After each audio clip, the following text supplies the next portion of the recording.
La minute de Jules. Oh, les 2 minutes, hein, faut quand même pas exagérer. Hein. 2 minutes. Et 2 minutes, bonjour Jules. Bonjour Jules. Bonjour à tous.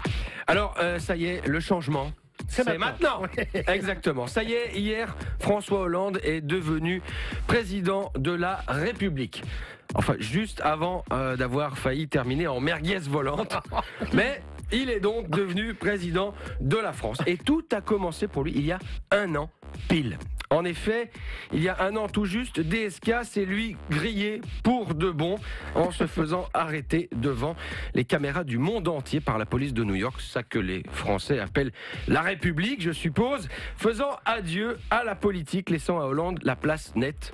Bien plus nette en effet que sa chambre du Sofitel de New York.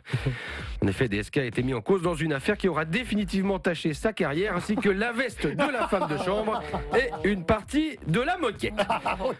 Mais que voulez-vous, voilà ce qui arrive quand on ne met pas de capote. Et c'est vrai que, avec l'immunité diplomatique, on n'a pas forcément le réflexe. Mais qu'est-ce qui a bien pu lui passer par la tête? On est alors en droit de se poser la question, même si on sait bien que très souvent, quand les hommes politiques, les hommes de pouvoir ont une idée derrière la tête, ils vont droit au but, évidemment. Oui. Attends, but? Oui, avec un B, c'est ça, pardon, excusez-moi. Arrive le procès pénal et DSK est innocenté. La théorie du complot fait alors surface. Une femme de chambre complote. Non mais, franchement, c'est pas sérieux. Très bon. Et se fait presque oublier. Certains naïfs en France imaginent même qu'il va revenir lavé de tout soupçon. Ah, et c'est sans compter sur un appel anonyme qui implique DSK dans une nouvelle affaire de prostitution cette fois-ci, non pas au Sofitel de New York mais au Carlton de Lille. Moins classe, mais suffisant pour sonner le glas de la carrière de DSK.